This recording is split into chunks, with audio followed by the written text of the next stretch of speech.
যে লোকটা ফুটপাতে পড়ে রাস্তায় একটা ইট মাথায় দিয়ে সে শুয়ে থাকে, যার খাবার মতো সুন্দর ব্যবস্থা নেই, যার মাথা গোজার মতো সুন্দর ঠাই নেই, আপনি আমি তার দিকে তাকাই কি আলহামদুলিল্লাহ বলতে পারি না যে আল্লাহ আমাকে থাকার মতো একটা জায়গা দিয়েছেন, হোক সেটা আমার ভাড়া বাসা? তাহলে আপনার আমার চাওয়ার দরকার আল্লাহর কাছে।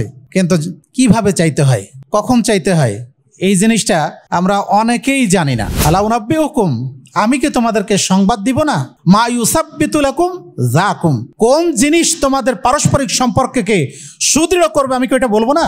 যখন হুঁশ ফিরে পেলেন তখন বলছেন আলহামদুলিল্লাহ, আমার প্রধান 4টি অঙ্গর মধ্যে একটি তুমি নিয়ে নিলে, 3টাকে সুস্থ রেখেছো, আল্লাহ তোমার শুকরিয়া জ্ঞাপন করছি। তো মানুষ এই জীবনে সুখ শান্তি চায়, নিরাপত্তা চায়, স্থিতিশীলতা চায়, চায় সে নির্ঝঞ্ঝাট জীবনযাপন করতে। কিন্তু সেটা কেমনি হবে? যখন আমরা দেখি ডাস্টবিনে বসে একজন মানুষ ক্ষুধার তাড়নায় কুকুর, শ্রীগাল, কাকের সাথে সে ওখানকার পচা আবর্জনাগুলি খাচ্ছে, তখন আপনার আমার শুকরিয়া আদায় করা দরকার। আল্লাহ রাব্বুল আলামিন অবশ্যই আমার একটা ব্যবস্থা করেছেন। আমরা শাকভাতি খাই না কেন, হতে পারে, তারপর আল্লাহ তো আমাকে একটা ব্যবস্থা করেছেন, আমাকে তো ডাস্টবিনে খেতে হয় না। আহলে হাদিস আন্দোলন বাংলাদেশ, আসুন পবিত্র কুরআন ও সহিহ হাদিসের আলোকে জীবন গড়ি। فأعوذ بالله من الشيطان الرجيم بسم الله الرحمن الرحيم يا أيها الذين آمنوا اتقوا الله حق تقاته ولا تموتن إلا وأنتم مسلمون يا أيها الناس اتقوا ربكم الذي خلقكم من نفس واحدة وخلق منها زوجها وبث منهما رجالا كثيرا ونساء واتقوا الله الذي تساءلون به والأرحام إن الله كان عليكم رقيبا يا أيها الذين آمنوا اتقوا الله وقولوا قولا سديدا يصلح لكم أعمالكم ويغفر لكم ذنوبكم ومن يطع الله ورسوله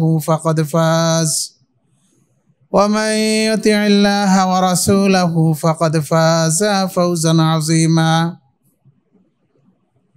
وقال تعالى من عمل صالحا من ذكر أو أنثى وهو مؤمن فلنحيينه حياة طيبة ولنجزينهم أجرهم بأحسن ما كانوا يعملون وعن زبير رضي الله عنه قال قال رسول الله صلى الله عليه وسلم دب عليكم داء الأمم قبلكم الحسد والبغضاء وهي الهالكة لا أقول تهلك الشعر ولكن تهلك الدين والذي نفسي بيده لا تدخلوا الجنة حتى تؤمنوا ولا تؤمنوا حتى تحابوا أولا أنبئكم ما يثبتكم لكم ذاكم রাহ তিরমিজি বিসনাদিন সাহিহিন। সম্মানিত মুসাল্লিয়ান ইকরাম, আল্লাহ রাব্বুল আলামিনের শুকরিয়া জ্ঞাপন করছি, যিনি আমাদেরকে আজকের জুমার দিনে যথাসময়ে মসজিদে উপস্থিত হওয়ার তৌফিক দান করেছেন। দরুদ ও তাসলিমাত পেশ করছি মানবতার মুক্তির দেশের নবী মুহাম্মদ সাল্লাল্লাহু আলাইহি ওয়াসাল্লামের উপর,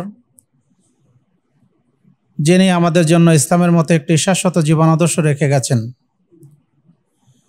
সুধী মণ্ডলী, আমি আপনাদের সামনে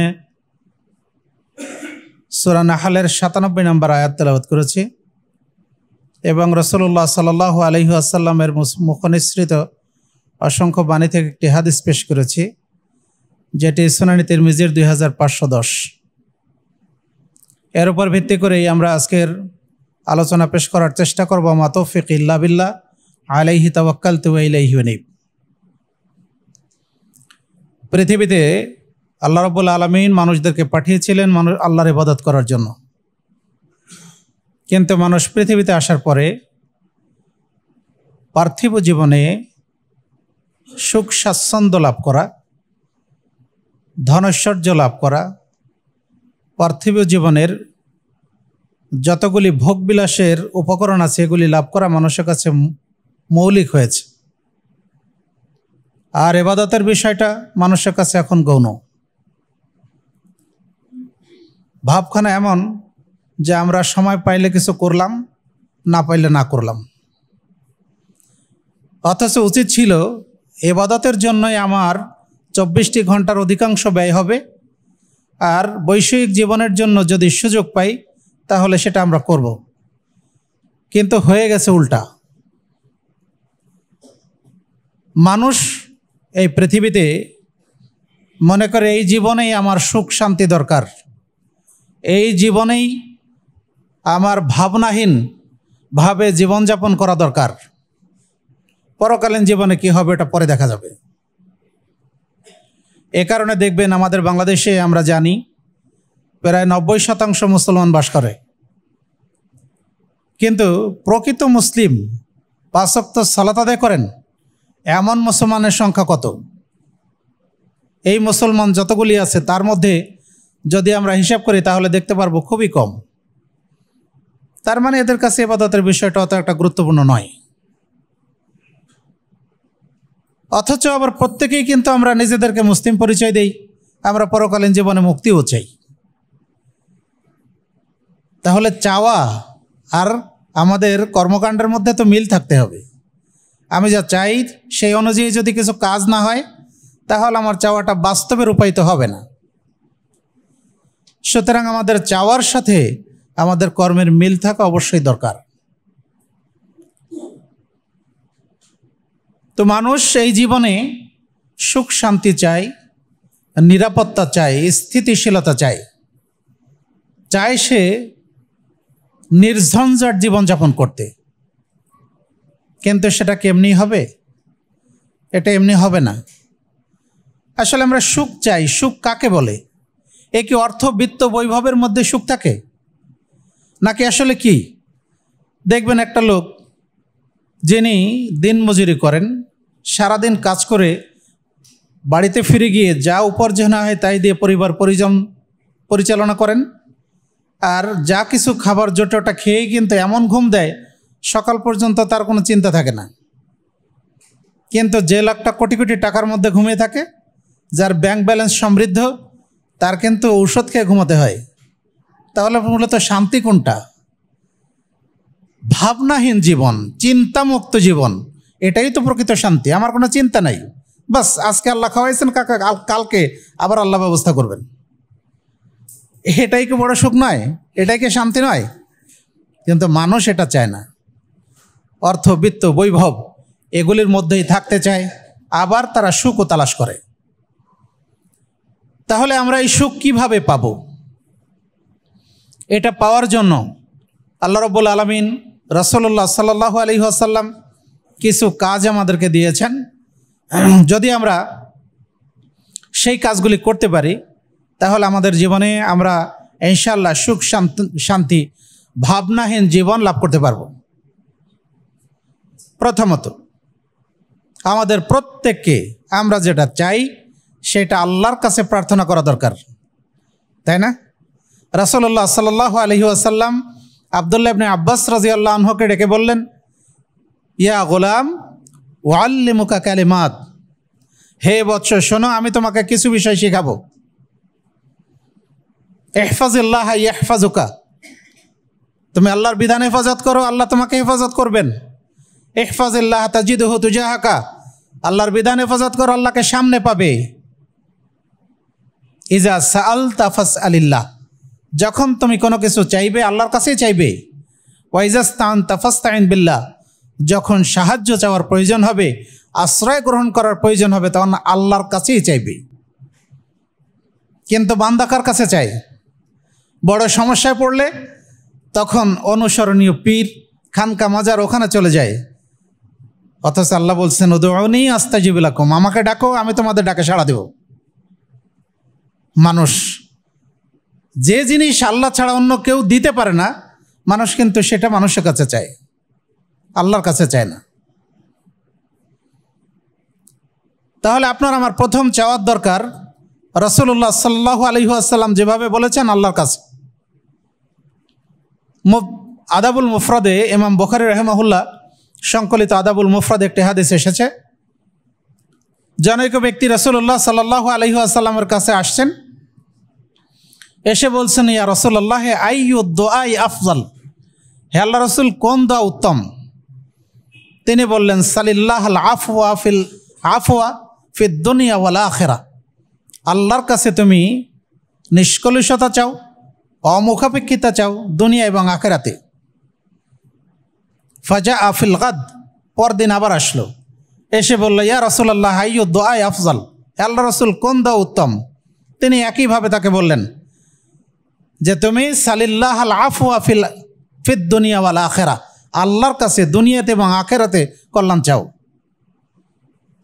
ফাইজা উতিতা, যদি তোমাকে এটা দেওয়া হয়, আল আফওয়া ফিদ দুনিয়া ওয়াল আখিরা, দুনিয়া এবং আখিরাতে যদি তোমাকে এই অমুখাপেক্ষিতা দেওয়া হয়, ফাকাদ আফলাহতা, তাহলে তুমি সফলকাম হবে। তাহলে আপনার আমার চাওয়ার দরকার আল্লাহর কাছে, কিন্তু কিভাবে চাইতে হয়, কখন চাইতে হয়, এই জিনিসটা আমরা অনেকেই জানি না। যখন আল্লাহ রাত্রের 1/3 দুনিয়ার আসমানে নেমে এসে বান্দাকে ডাকেন, হাল মিন সাইলিন ইয়াসআলুনি, এমন কোনো প্রার্থী কি আছে আমার কাছে চাইবে? ফাউতি লাহু, আমি তাকে দান করব। হাল মিন মুস্তাগফিরিন, এমন কোনো ক্ষমা প্রার্থী কি আছে? ইয়াস্তাগফিরুলি, আমার কাছে ক্ষমা চাইবে। ফাউতি লাহু ফাআগফির লাহু, আমি তাকে ক্ষমা করে দেব। অথচ সেই সময় আমরা গভীর ঘুমে নিমগ্ন থাকি, ওই সময় আল্লাহর কাছে চাওয়ার আমার সুযোগ হয় না। রাসূলুল্লাহ সাল্লাল্লাহু আলাইহি ওয়াসাল্লাম বললেন, বান্দা যখন রুকু করে, সিজদা করে, তখন সে তার রবের অত্যধিক নিকটবর্তী হয়। সুতরাং তোমরা এই সময় আল্লাহর কাছে বেশি বেশি দোয়া করো। আমরা তো সুবহানাল্লাহিল আযীম, সুবহানাল্লাহিল আলা, সুবহান রাব্বিয়াল আযীম আর সুবহান রাব্বিয়াল আলা, এই রুকু সিজদার এই দুটো বাদ দিয়ে আরও যে কত দোয়া আছে হাদিসের, এগুলিকে জানি। ফলে জানি না বলেই সালাতের পরে আবার আমাদের প্রয়োজন হয় আলাদা করে দোয়া করার। অথচ পুরো সালাতটাই দোয়া, একেবারে তাকবীর থেকে শুরু করে সালাম ফিরানো পর্যন্ত প্রত্যেকটি পর্যায়ে দোয়া করা যায়, আল্লাহর কাছে চাওয়া যায়। কিন্তু আমরা সেটা চাইতে জানি না বলে আমাদের পরে আবার দোয়া করার প্রয়োজন হয়।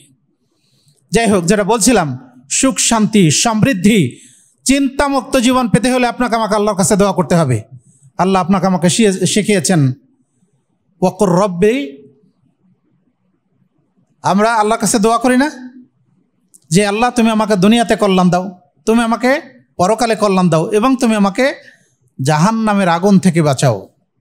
রব্বানা আতিনা ফিদ দুনিয়া হাসানা ওয়া ফিল আখিরাতি হাসানা ওয়া কিনা আযাবান নার, প্রভু হে দুনিয়াতে কল্যাণ দান করো, আখিরাতেও কল্যাণ দান করো, আর জাহান্নামের আগুন থেকে আমাকে বাঁচাও। তাহলে প্রথম যেটা, সেটা হলো আপনাকে আমাকে আল্লাহর কাছে চাইতে হবে, চাওয়ার মতো করে চাইতে হবে। দোয়া যখন কবুল হয় তখন করতে হবে, অসময়ে দোয়া করে কোনো লাভ হবে না, সারা জীবন করেও কোনো লাভ হয় না, ফায়দা হয় না। 2 নম্বর, আমাদের প্রত্যেকের উচিত আল্লাহ রাব্বুল আলামিনের জিকিরে মশগুল থাকা। আল্লাহ বলছেন, আল্লাযীনা আমানু ওয়া তাতমাইন্নু কুলুবুহুম বিযিকরিল্লাহ, আলা বিযিকরিল্লাহি তাতমাইন্নুল কুলুব, যারা আল্লাহর প্রতি ঈমান এনেছে এবং আল্লাহর জিকিরের মাধ্যমে তাদের অন্তরে প্রশান্তি লাভ করেছে। অতএব বান্দারা শুনে রাখো, আল্লাহর জিকিরের মাধ্যমে প্রশান্তি লাভ করা যায়। সূরা রাদ 28 নম্বর আয়াত। তাহলে প্রতিটি মুহূর্তে আল্লাহ রাব্বুল আলামিনের জিকিরে থাকা দরকার। তার মানে কি আমরা আল্লাহু আল্লাহু সবসময় করতে থাকবো?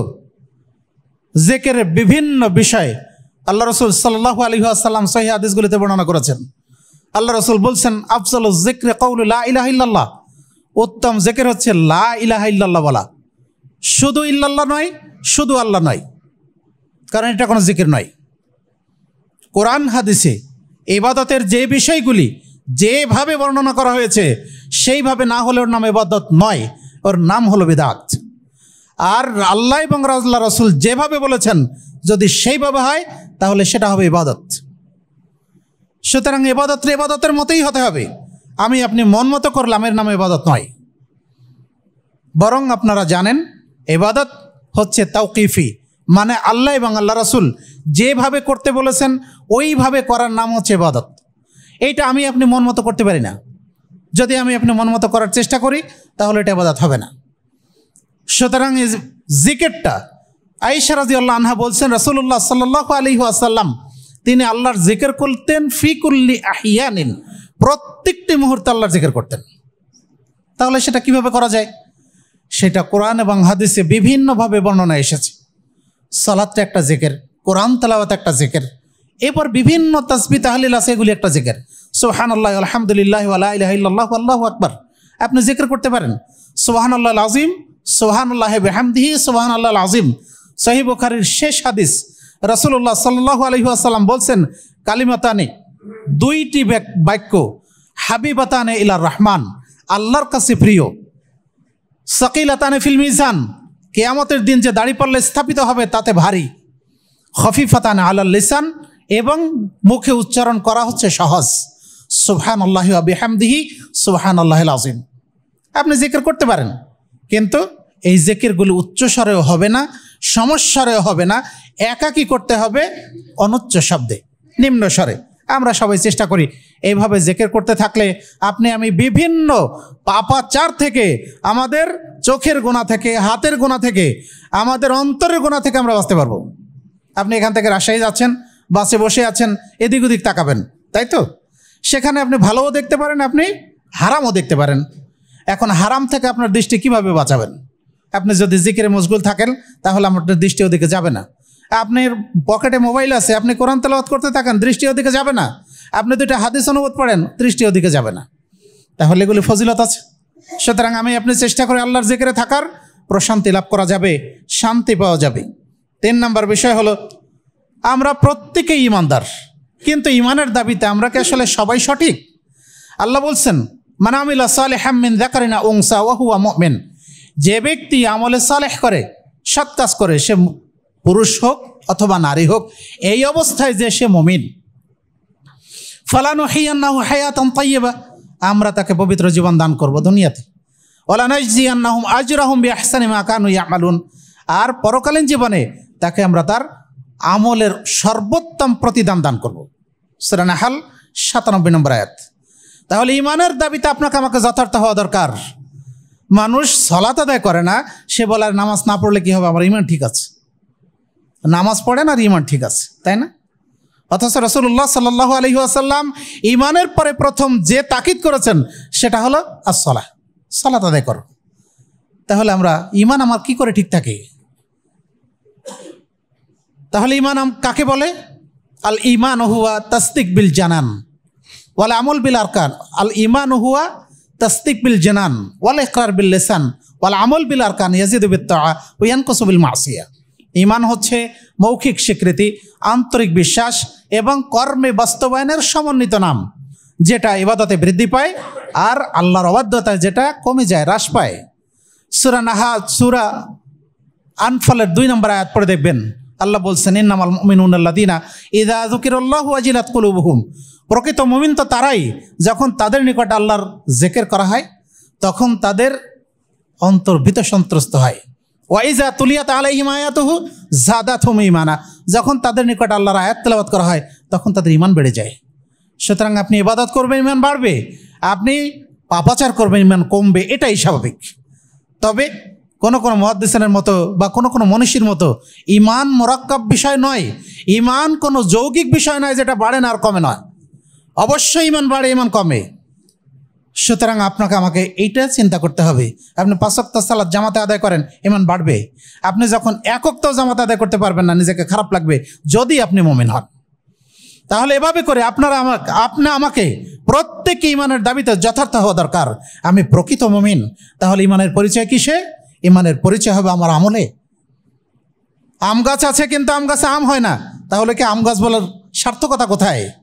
আম গাছ আছে, আম হয় না, কি হয়? অন্য কিছু হয়, তাহলে ওটা যথার্থ নয়। সুতরাং আমি মুমিন, আপনাকে আমাকে ঈমানের দাবিতে যথার্থ হতে হবে। মুমিন হিসাবে আপনার আমার যা আমল, যে কাজ করা দরকার ওইটা করতে হবে, তাহলে আমরা প্রকৃত মুমিন। সেই মুমিন আমাদের হওয়া দরকার। আর তাহলেই শান্তিপূর্ণ জীবন লাভ করা যাবে, প্রশান্তি লাভ করা যাবে। পরকালীন জীবনেও আমরা ইনশাআল্লাহ জান্নাতে যেতে পারবো ইনশাআল্লাহ। 4 নম্বর বিষয় হলো আমাদের প্রত্যেকের দরকার আল্লাহর উপরে ভরসা করা। আল্লাহ বলছেন ওয়া ইয়াতাওয়াক্কালু আলাল্লাহি ফাহুয়া হাসবুহ, যে ব্যক্তি আল্লাহর উপর ভরসা করে আল্লাহ তার জন্য যথেষ্ট হয়ে যান।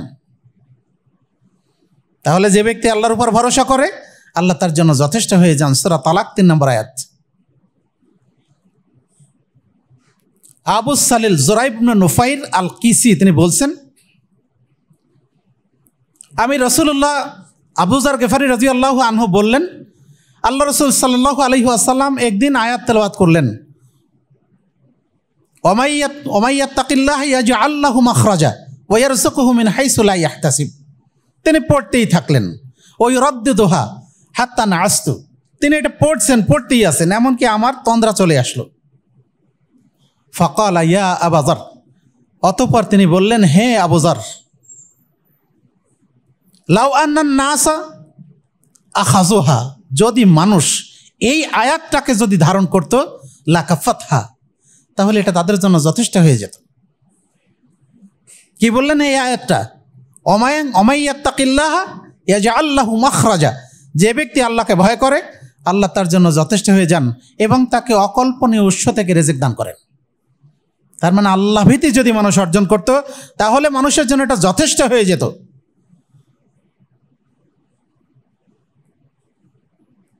ওমর ইবনে আল খাত্তাব রাদিয়াল্লাহু আনহু থেকে বর্ণিত, তিনি বলেন, রাসূলুল্লাহ সাল্লাল্লাহু আলাইহি ওয়াসাল্লাম বলেছেন, লাউ কুনতুম তাওয়াক্কালুনা আলাল্লাহি হাক্কা তাওয়াক্কুলিহি, যদি তোমরা আল্লাহর উপর যথার্থ ভরসা করতে, লা রুজিকতুম কামা ইউরসাকুত তায়রু, তাহলে তোমাদেরকে আল্লাহ রাব্বুল আলামিন ওইভাবে রিজিক দান করতেন যেভাবে তিনি পাখিদেরকে রিজিক দান করেন। তাকদু খিমাসান ওয়া তারহু বিতানান, তারা সকালবেলা খালি পেটে বের হয়ে যায় আর সন্ধ্যায় তারা ভরা পেটে ফিরে আসে। যদি তোমরা আল্লাহর উপর এইভাবে ভরসা করতে তাহলে অবশ্যই আল্লাহ রাব্বুল আলামিন তোমাদেরকে রিজিক দান করতেন, ওইভাবে রিজিক দান করতেন। প্রখ্যাত তাবী আব্দুল্লাহ বিন জুবাইর রাহিমাহুল্লাহ, তিনি তৎকালীন খলিফার ডাকে দামেস্কে যাচ্ছেন। যাওয়ার আগে তার 5টা ছেলের মধ্যে সর্বাধিক প্রিয় যে ছেলেটা ঘোড়ার আস্তাবলে যখন ঢুকলো তখন সে ঘোড়ার আঘাতে ওখানে মারা গেল। তিনি বললেন যে আল্লাহ, 5টা সন্তান আমাকে দিয়েছিলে, একটা তুমি নিয়ে নিলে, 4টাকে তুমি সুস্থ রেখেছ, আল্লাহ তোমার শুকরিয়া আদায় করছি, আলহামদুলিল্লাহ। যাওয়ার পথে বাহন থেকে পড়ে গিয়ে পা ভেঙে গেল। তখন তো আমাদের দেশের মতো এরকম সুন্দর ব্যবস্থা ছিল না, যেতে অনেক সময় লাগলো। ইতিমধ্যে পায়ে পছন্দ ধরে গেছে। দরবারে যখন গিয়েছে তখন চিকিৎসকরা বলছেন যে ওনার পা কেটে ফেলতে হবে।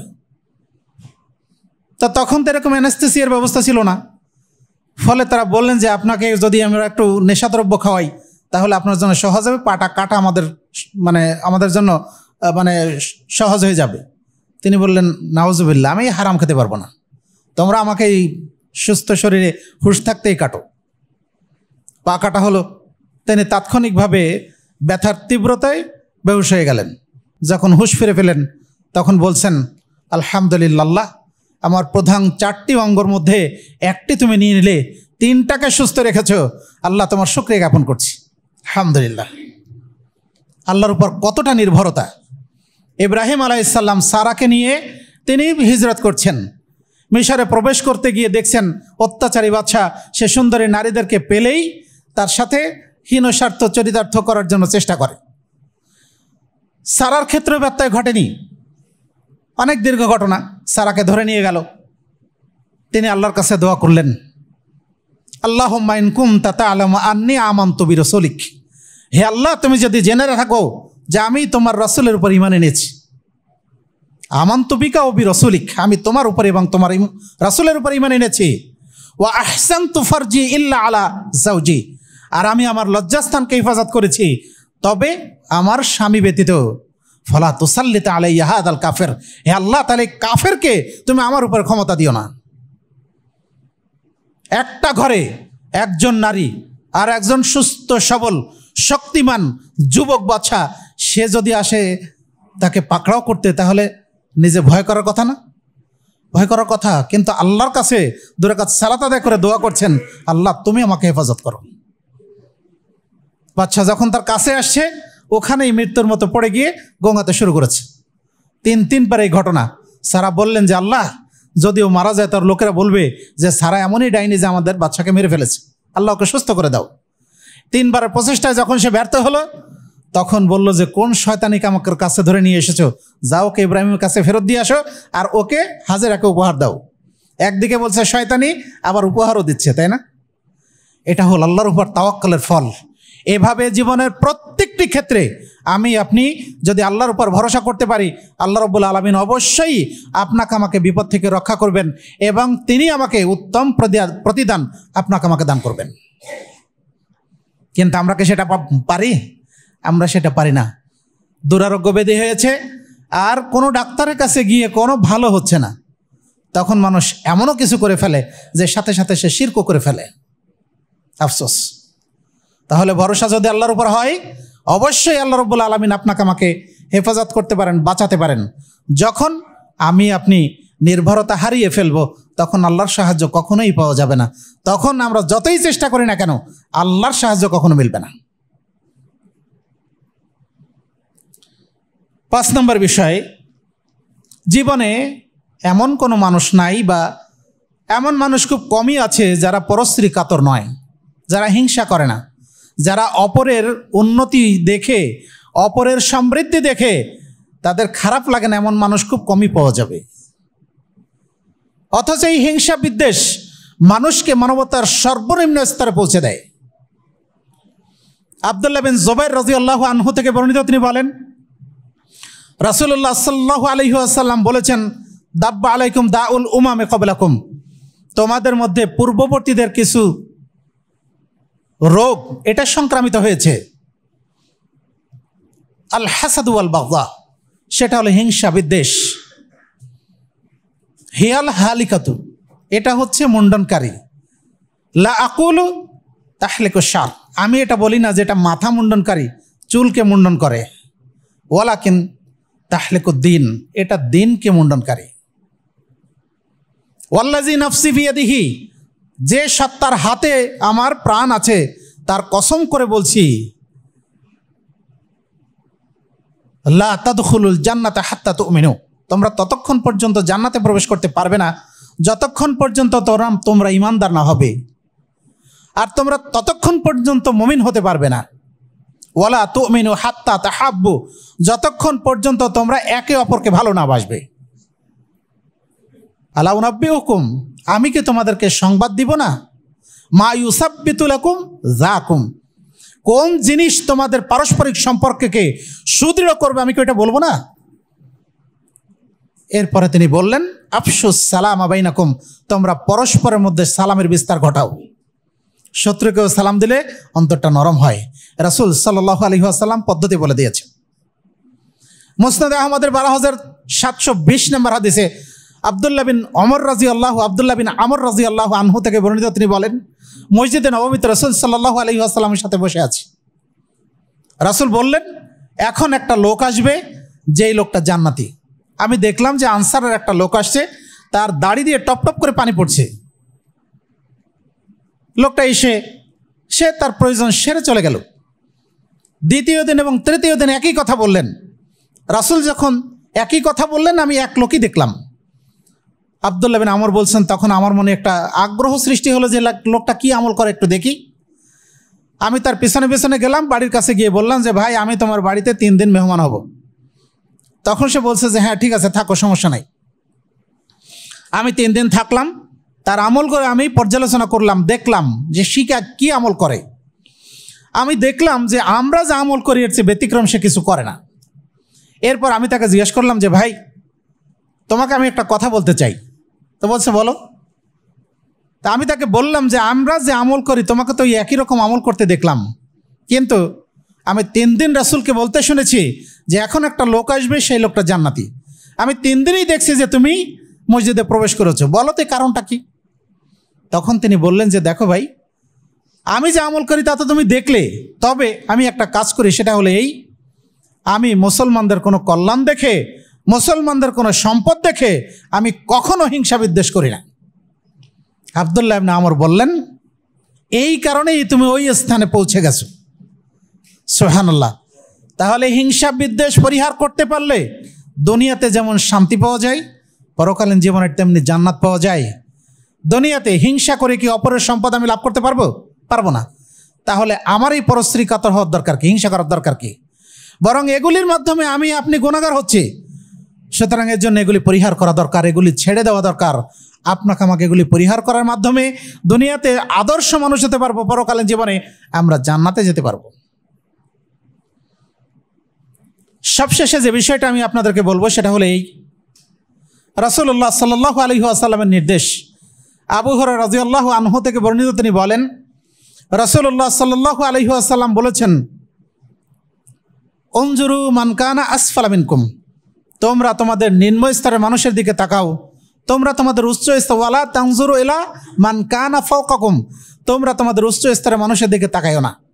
ফা ইন্নাহু আজদারু আল্লাহ তাজদারু নিয়ামাতাল্লাহি আলাইকুম, কেননা এটাই হচ্ছে তোমাদের উপরে আল্লাহ রাব্বুল আলামিনের যে নিয়ামত আছে, এই নিয়ামতকে নগণ্য না করার জন্য এটি উত্তম পদ্ধতি।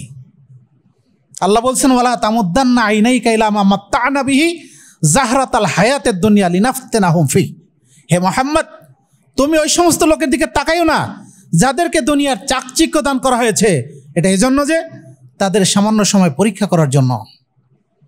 তাহলে আল্লাহর নির্দেশ হচ্ছে ওই সমস্ত লোকদেরকে দিকে তাকাইও না যাদেরকে দুনিয়াতে ধন দৌলত জাঁকজমকপূর্ণ জীবন দান করা হয়েছে, তাদের দিকে দেখো না, বরং দেখো তোমার চেয়ে নিম্ন স্তরের দিকে।